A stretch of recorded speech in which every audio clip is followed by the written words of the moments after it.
Good morning, everyone. Thank you for joining me. How are you? Have a good day, everyone, and God bless you. Alright, now we will come to today's news. Biden administration grants Hong Kong residents in United States 2-year deportation reprieve.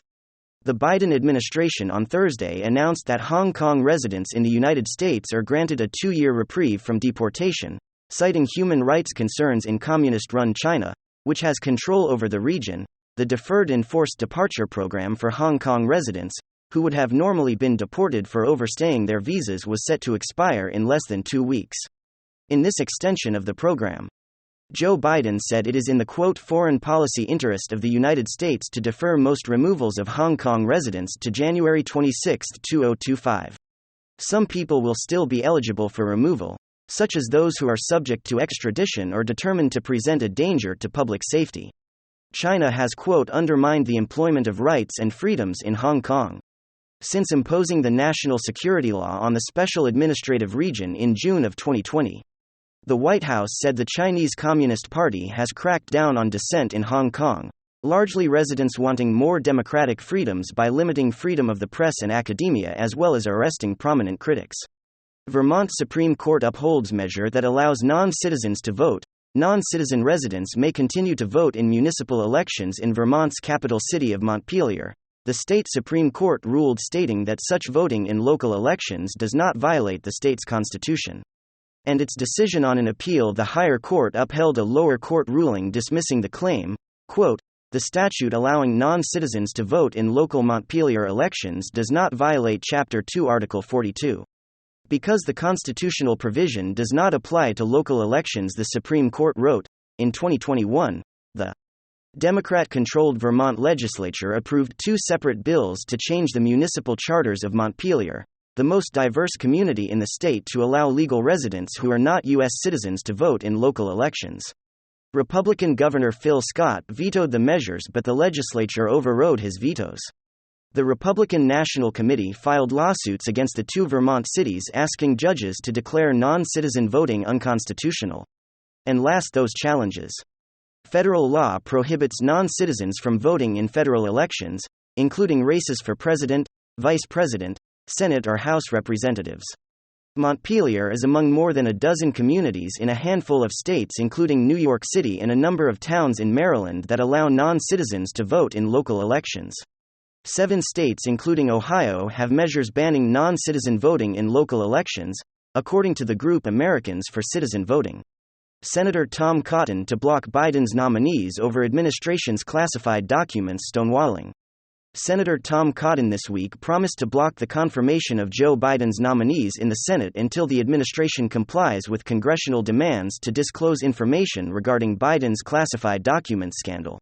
The National Archives on Tuesday skipped to the House Oversight Committee's deadline to comply with requested documents, a decision consistent with the administration's tactic of stonewalling on the issue during White House press conferences. Quote, I'd refer you to the White House counsel's office. White House Press Secretary Karine Jean-Pierre routinely responds when asked about declassified documents, called and told reporters that some Republican senators will, quote, impose pain on the administration until they provide these documents, and that is coming from, quote, both parties. He states, quote, I'm prepared to refuse to consent or to fast-track any nominee for any department or agency and take every step I can on every committee on which I serve to impose consequences on the administration until they provide these documents for the Congress to make our own informed judgment about the risk to national security.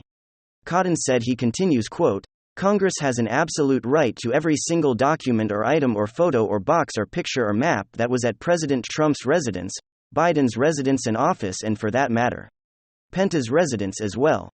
He concludes, quote, I still have no clue what was in these documents. I'm not aware of any member of Congress that has any clue. Cotton's comments came after a classified briefing on Wednesday with Biden officials. Director of National Intelligence Avril Haines reportedly attended the meeting. Senator Marco Rubio told reporters the briefing was, quote, very unsatisfying to say that they're not going to share anything with us as long as special counsel doesn't allow them to share it with us. That's an untenable position. As of now, it is unclear if Democrats will join Republicans in blocking Biden's nominees' analysis, as a mind-blowing illegal immigration under Joe Biden is approaching 1% of total United States population. Joe Biden's administration may bring a record 2.7 million illegal aliens to the United States-Mexico border this year. A new analysis projects for 2021 Stephen Colpitts with Princeton Policy Advisors accurately projected that about 2 million border crossers and illegal aliens would be apprehended. Likewise, COPPA, it's correctly projected that more than 2.3 million border crossers and illegal aliens would be apprehended in 2022, for a total of about 4.2 million apprehensions since Biden took office, as illegal immigration hit a record monthly high in December of last year, with more than 250,000 apprehensions at the border. Colpitts writes that the figures are, quote, simply surreal and suggests that Biden is on a pace to set new illegal immigration records this year. He writes, quote, with December apprehensions exceeding expectations, we increase our calendar and fiscal year 2023 forecasts for southwest border apprehensions to 2.7 million, which would represent a new record of 400,000 over fiscal year and calendar year 2022. These are truly mind-blowing numbers. Annual southwest border apprehensions are beginning to approach 1% of the total United States population. Close quote. Though the Biden administration has drastically expanded its catch and release network at the border, the Department of Homeland Security continues to hide the monthly number of border crossers who are directly released into the United States interior. We must clean up the rot and corruption in D.C., says President Trump on the House Committee on the Weaponization of the U.S. Government. President Trump shared a message on the new U.S. House Committee on the Weaponization of the U.S. Government.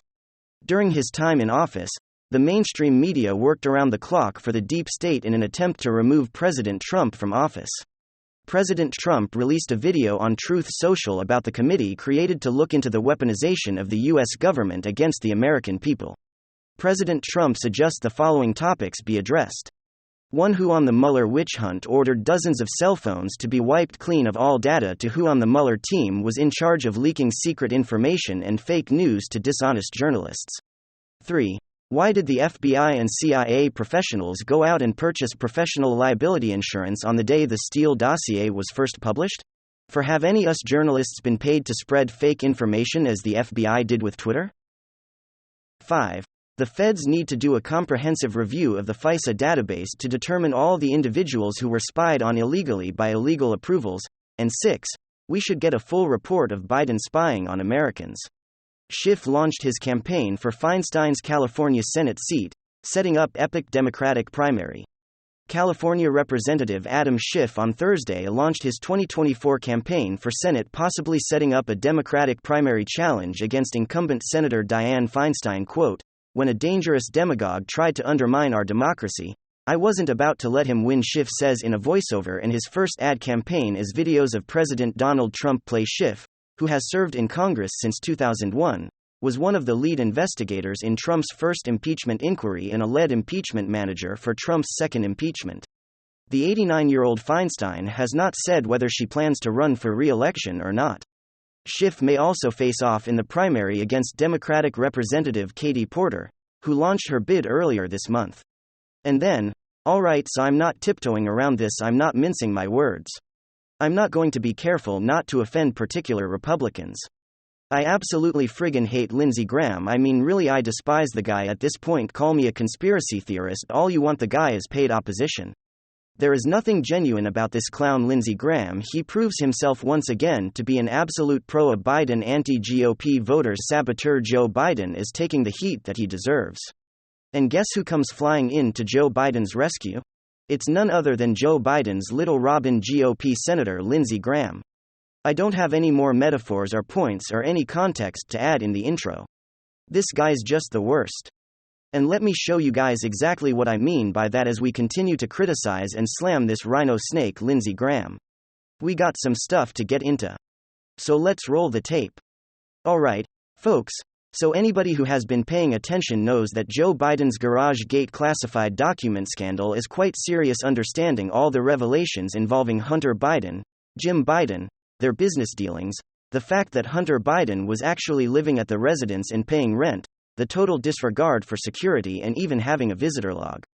It's a real serious case. There's potential national security concern, potential criminal behavior. It's not just a small thing. In fact, Donald Trump's documents scandal isn't even really a scandal. And it pales in comparison to what we're seeing here with Joe Biden, especially after documents were found classified top-secret documents from his time as a senator that shows a long storied history of breaking the law and a total disregard for national security and classified top secrets. That's the context. Anybody who's paying attention? Any conservative understands that? Well, apparently not Lindsey Graham, this absolute friggin' clown paid opposition freak. Here's Lindsey Graham's take to the media. What are your national security questions? Just what was what? Same thing for Trump? I mean, why did you do it when the documents how were the held? Who had access to them? Let me just say this, I've known President Biden for a long time. I don't think I'd be shocked if there's anything sinister here. I've known President Biden for a long time. I'd be shocked if there's anything sinister here. Why are you talking go away? A non-statement is better than that. I don't understand what purpose that serves. I don't understand the point. The point is, he is Joe Biden's ally, we know that he's Joe Biden's best friend. If you can admire Joe Biden, as a person, that's probably you got a problem. You need to do some self-evaluation. But of course, it's exactly what you'd expect from this guy. All he ever seems to do is backstab his own voters, his own party. He comes at the perfect time to essentially do the bidding of the Washington Unit Party.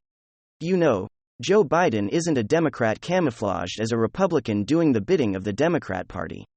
No, he represents the Unit Party. It's arguably even worse, but the timing is always so spectacular. It's always so convenient with the overturning of Roe versus Wade at the Supreme Court. It wasn't exactly an issue that was helping with independent voters ahead of the midterm elections. There was a lot of fear-mongering from the Democrat side that Republicans were going to try to pass legislation to federally ban abortions, which was never really the platform of the party. First of all, it would have been dead on arrival in the House and in the Senate. Democrats controlled both the House and the Senate at the time. There was zero chance that bill was passing. It wasn't even on the GOP legislative horizon. Yet Senator Lindsey Graham ahead of the election decided that he would make a public little announcement, a little stunt, a little PR stunt pushing that exact bill, doing exactly what the Democrats were fear-mongering Republicans were supposedly wanting to do. And he did the whole thing on his own. He acted on his own and sabotaged Republicans ahead of the 2022 midterms. This is what I mean by paid opposition freak. Now you have Joe Biden, who's essentially, sinking in front of our very eyes, all the hypocrisy, all the lies after the constant condemnation of Donald Trump and his irresponsible handling of classified documents. It turns out that he is much worse and much more guilty of the exact thing that he was pointing the finger at Donald Trump for, and then Senator Lindsey Graham in perfect timing comes in to save the day and set a narrative for the Democrats that probably Joe Biden didn't do anything wrong.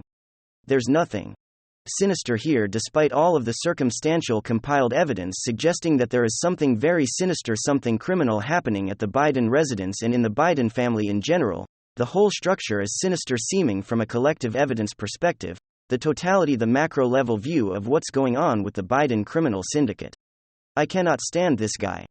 I literally cannot stand him. The exact opposite of what his voters, what his constituents want is what he does. The moment there's falling support for this endless blank check, perpetual war machine, whatever is going on in Ukraine, the moment the conversation starts to shift as people question should we really be involved there, to the extent that Senator Lindsey Graham comes out and calls for us to send tanks to Ukraine, shilling for the military-industrial complex, whatever GOP voters want. This guy seems to do the exact opposite at the most inopportune times for the GOP in the most opportune times. For the unit party establishment. There are too many coincidences. And like I always say in my videos, coincidences almost don't exist in the world of politics. And here we go to coincidence. Number 2, all of a sudden, we're getting reports that Mike Pence is now turning over classified documents in his possession to the DOJ. Well, would you look at that, is the timing not perfect? Mike Pence, who has totally turned on Donald Trump, sees that Trump's getting a win in the media. Mike Pence has also announced that he plans on running for president. Clearly he's a favored GOP establishment pick over Donald Trump. And so he sees that Joe Biden is in trouble with this whole classified document scandal from being vice president at the time, taking documents with him. And very conveniently, very coincidentally, all of a sudden, Mike Pence turns over classified documents to the DOJ and it becomes a story. And this comes by the way after Mike Pence said this. Thanks for being here, folks. Big hug. Ciao. Goodbye. God bless. We'll see you in the next one.